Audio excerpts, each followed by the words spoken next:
খুবই অপ্রত্যাশিত, অভাবনীয়।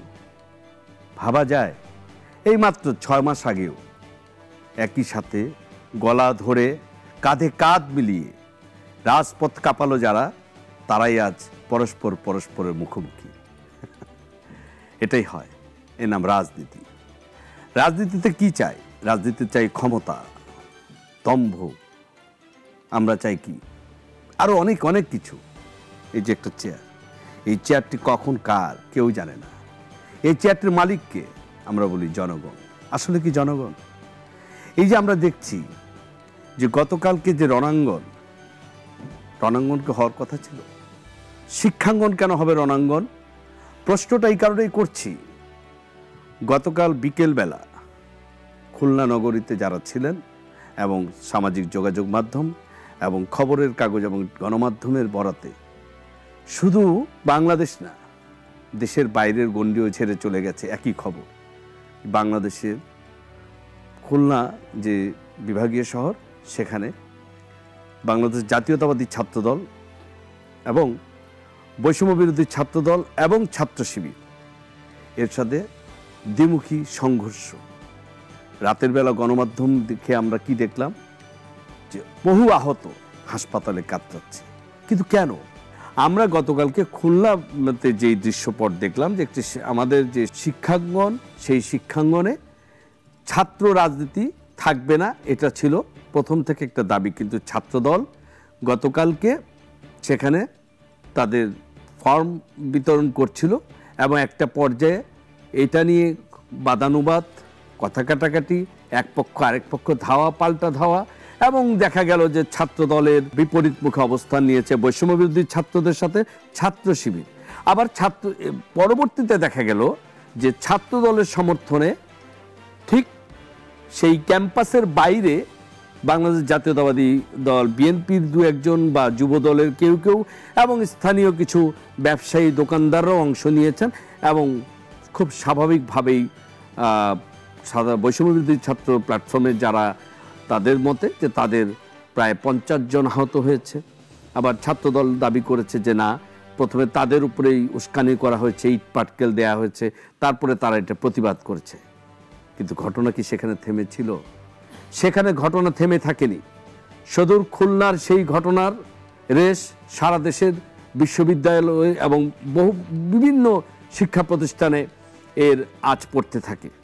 আমরা কিছুক্ষণ পরই সন্ধ্যার পর থেকে জানতে পারি কুমিল্লার বিভিন্ন শিক্ষা প্রতিষ্ঠানে একই সাথে ছাত্রদল এবং বৈষম্য বিরোধী ছাত্র আন্দোলন, যে বৈষম্য বিরোধী সংগঠন, তারা প্রতিবাদে সরব হয়ে উঠেছে।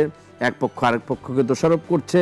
জগন্নাথ বিশ্ববিদ্যালয় ঢাকা, সেখানে ছাত্রদল মিছিল করেছে এবং বৈষম্য বিরোধী যে তাদের যে ছাত্ররা, তারাও একই সাথে প্রতিবাদ মিছিল আয়োজন করেছে। এবং বাংলাদেশের সর্বোচ্চ বিদ্যাপীঠ ঢাকা বিশ্ববিদ্যালয়, সেখানেও একইভাবে ছাত্রদল মিছিল করেছে এবং বৈষম্য বিরোধী ছাত্র নেতৃবৃন্দ তারাও সেখানে সমাবেশ করেছে। ইন্টারেস্টিং হচ্ছে, একটু খুবই বিস্মিত হয়েছি, যেখানে প্রথমে হচ্ছে অভাবনীয় এটি, এবং বিস্মিত হচ্ছে যে ধরনের শব্দ প্রয়োগ হলো। কালকে একটি শব্দ শুনলাম আমরা, গুপ্ত সংগঠক। ছাত্রদল তাদের নেতৃবৃন্দ বলেছে যে একটি গুপ্ত সংগঠনের নেতৃবৃন্দ অস্থিতিশীল পরিস্থিতি তৈরি করছে। সরাসরি বলেনি গুপ্ত সংগঠক কি, কে বা কোন দল। তবে বিভিন্ন অংশীজন যারা আছেন ছাত্র রাজনীতির সঙ্গে জড়িত এবং যারা বিভিন্ন সময় গণমাধ্যম কর্মীরা যারা এই সমস্ত সংবাদ তথ্য তারা এটা পর্যালোচনা করেন, তাদের মতে আসলে ছাত্র শিবিরকেই দায়ী করে বা ছাত্র শিবিরকেই পরোক্ষভাবে ছাত্রদল হয়তো ইঙ্গিত করেছে। ছাত্রদল নেতৃবৃন্দ পক্ষান্তরে কালকে বৈষম্যবিরোধী ছাত্র সংগঠনের যে আহ্বায়ক হাসনাত আবদুল্লাহ অত্যন্ত গুরুত্বপূর্ণ মুখ এই সময়ে, অন্তত এই সময়ের রাজনীতিতে বলি বা আমরা যে কোনো বিষয়ে বলি, যে তার সরব উপস্থিতি, তার একটি স্ট্যাটাস সামাজিক যোগাযোগ মাধ্যমে খুব দ্রুত ছড়িয়ে পড়ে। ছাত্রলীগ গেছে যে পথে, ছাত্রদলকেও উদ্দেশ্য করে তিনি বলেছেন তারাও যেন একই পথে যেতে পারে বা যেতে পারে, এবং তিনি বলেছেন যে জালিম যেন না হয়, ছাত্রদলকে উদ্দেশ্য করে আহ্বানও জানিয়েছে একই সাথে। তো যেটা বলছিলাম, হাসনাত আব্দুল্লাহর এই পোস্টটি দেওয়ার পরে আরও এটা আসলে যেন আগুনের মধ্যে তুষ ছিটানোর মতো একটা অবস্থা তৈরি হয়ে যায়। রাতের মধ্যেই ছড়িয়ে ছিটিয়ে পড়ে নানাভাবে সামাজিক যোগাযোগ মাধ্যমে, এক পক্ষ আরেক পক্ষকে নানাভাবে দোষী করতে থাকে, এবং এটার রেশ আসলে কোথায় গিয়ে দাঁড়াবে এটা এই মুহূর্তে বোঝাটা খুব কঠিন। কিন্তু যেই সময়ে এই অবস্থাটা দাঁড়ালো, তখন একটা দাঁড়াচ্ছে যে আর 2-1 দিন বা এই মাসের শেষ সপ্তাহে বা মাঝামাঝি আর 3-4 দিন পরেই হয়তোবা যে ছাত্রদের যে নতুন প্ল্যাটফর্ম, রাজনৈতিক প্ল্যাটফর্ম ঘোষণা হতে পারে। এবং এই ঘোষণাটি আসলে শেষ পর্যন্ত দেওয়ার আগে, যখন আমরা যে এমনি জানি যে বৈষম্যবিরোধী ছাত্র প্ল্যাটফর্মে দুটি গ্রুপ হয়েছে, একটি আবু বাকের মজুমদার সেখানে অলরেডি প্রেস কনফারেন্স করে বলেছেন যে তারা একটি সংগঠন স্টুডেন্ট ফার্স্ট বাংলাদেশ প্রথম নামে একটা স্লোগান ধারণ করে তারা সংগঠন আত্মপ্রকাশ করতে যাচ্ছেন। ঠিক তার আগে এরকম একটি ছাত্রদল এবং বৈষম্যবিরোধী ছাত্র আন্দোলন নেতৃবৃন্দের সাথে তাদের মুখোমুখি অবস্থান, এবং গতকাল বাংলাদেশ জাতীয়তাবাদী দলের অসম্ভব গুরুত্বপূর্ণ একজন নেতা ইশরাক, অসম্ভব জনপ্রিয় তিনি তরুণ প্রজন্মের কাছে, তিনি বলেছেন যখন তারা তিস্তা বাঁচাও আন্দোলন করছে এবং ন্যায্য পানির দাবিতে তারা আন্দোলন করছে, তার মোড় ঘুরিয়ে দেওয়ার জন্যই খুলনাতে এই হামলা করা হয়েছে তাদের উপরে। আমরা কিন্তু এখানে বলছি যে ঘটনার রেশ, ঘটনা ছোট ঘটনা নয় এটা, কারণ ঘটনাটা যখন ছোট ছিল কিন্তু প্রতিক্রিয়া যেভাবে বড় হয়ে গেছে, তাতে এটা নিশ্চিত যে জাতীয় রাজনীতিতে যে কোনো সময় একটি নতুন মেরুকরণ তৈরি করে ফেলতে পারে। কিন্তু আমরা কি আসলে এই নতুন মেরুকরণ চাই? কিন্তু ঘটনার পরতে কি আসলে পক্ষ প্রতিপক্ষ বিপক্ষ এই ধরনের কি আসলে কেউ আশা করেছিল? যদি প্রশ্ন করি, আমরা জুলাই আগস্টের আন্দোলনের স্পিরিটের কথা বলি, আমরা বলি নতুন বাংলাদেশ বিনির্মাণের কথা বলি, আমরা বলেছি পুরনো সমস্ত ধ্যান ধারণা বদলে দিয়ে, পুরনো অপসংস্কৃতি রাজনীতিকে, পুরনো ধারণার রাজনীতিকে ফেলে দিয়ে আমরা নতুন ধারা রাজনীতি তৈরি করব। আমার প্রশ্ন আজকে, এটিকে আমরা নতুন কোনো ধারা রাজনীতি দেখতেছি? তাহলে বদলালো কি?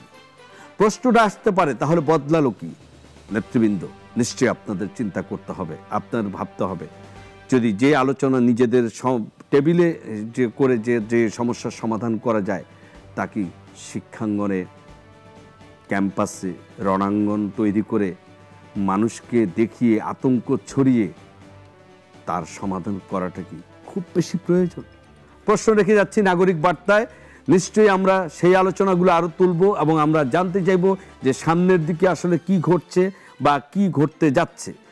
যদিও এখানে আরেকটি কথা বলা প্রয়োজন যে দীর্ঘদিন থেকে দেখা যাচ্ছিল যে যখন বিভিন্ন জায়গায় বৈষম্যবিরোধী ছাত্র আন্দোলন করা হয় এবং কমিটিগুলো গঠন করা হয়েছিল, সেখান থেকে আমরা জানি ময়মনসিংহের মতো একটা বিভাগীয় শহরে এবং এই অঞ্চলে অনেকগুলো জায়গা থেকে অনেককে পদত্যাগ করা গেছে। পরে জানা গেছে তারা আসলে বাংলাদেশ জাতীয়তাবাদী ছাত্র দলের সদস্য ছিল। যেহেতু বৈষম্যবিরোধী ছাত্রদের সাথে, নেতৃবৃন্দের সাথে জাতীয়তাবাদী ছাত্র দলের এক ধরনের আদর্শিক মিল পাওয়া যাচ্ছে না এবং তাদের মধ্যে কিছু মতের বনিবনা হচ্ছে না, ঠিক সেই সময় এরকম আরও বিভিন্ন জায়গায় এই বৈষম্যবিরোধী প্ল্যাটফর্ম থেকে অনেকে চলে যাচ্ছে এবং ছাত্রদল তার নিজস্ব অবস্থান নিতে যাচ্ছে। যখন এই পরিস্থিতি, তখন আমরা একটু দেখি ছাত্র শিবিরের কি অবস্থানটা। ছাত্র শিবিরের সভাপতি খুবই স্বভাবসুলভভাবে শুধু একটা কথা বলেছে, আমাদেরকে ভদ্রতা বা উদারতাকে দুর্বলতা না দেখার জন্য। এটাই তার আহ্বান হতে পারে, এটি তার খুব সফট একটা থ্রেড হতে পারে, এটি হতে পারে তার অবস্থান পরিষ্কার করে বলার জন্য। কার উদ্দেশ্যে বলেছে সেটা পরিষ্কার না বললো, আমরা তো এতটুকু বুঝি যে আস্তে আস্তে আসলে বৈষম্যবিরোধী ছাত্রদের সাথে ছাত্র শিবিরের যে একটা অন্তত সুসম্পর্ক না বলবো, কিন্তু তাদের যে দুঃসম্পর্ক নাই, কিন্তু ছাত্র দলের সাথে বৈষম্যবিরোধী আন্দোলনের ছাত্রদের বা যারা জুলাই আগস্টে আন্দোলনে যাদের কোনো রাজনৈতিক প্ল্যাটফর্ম ছিল না, কিন্তু তারা সাধারণ শিক্ষার্থীর বেশে যখন তারা এই আন্দোলন করেছে, তাদের সাথে ছাত্র দলের নেতৃবৃন্দের এক ধরনের বড় ধরনের দূরত্ব তৈরি হচ্ছে, যেটা আসলে সামনের দিনে একসাথে কাঁধে কাঁধ মিলিয়ে যে কোনো সমস্যা মোকাবেলার ক্ষেত্রে অন্তরায় হয়ে থাকতে পারে। নিশ্চয়ই নেতৃবৃন্দ সেটাও ভাবার চেষ্টা করবেন এবং আপনারা এই আমাদের মতো জনগণকে যে নতুন বাংলাদেশের গড়ার স্বপ্ন, যে প্রত্যয় নিয়ে আন্দোলন করেছিলেন, সেই জায়গাটি আরেকবার আপনাদের মনে করে দিতে চাই। নিশ্চয়ই আপনারা সেটা ভুলে যাবেন না এবং সামান্য উভয় পক্ষ নিজেদের ছাড় দিয়ে অন্তত সমঝোতার মাধ্যমে নতুন বাংলাদেশ নির্মাণে আপনারা এগিয়ে থাকবেন, আপনাদের ভূমিকা রাখবেন, আপনারা জাতীয় নেতৃবৃন্দ হয়ে উঠবেন এবং আপনারা জাতি গঠনে আগামীতে আরও বড় ভূমিকা রাখবেন। এই প্রত্যাশায় শেষ করছি আজকের নাগরিক বার্তা।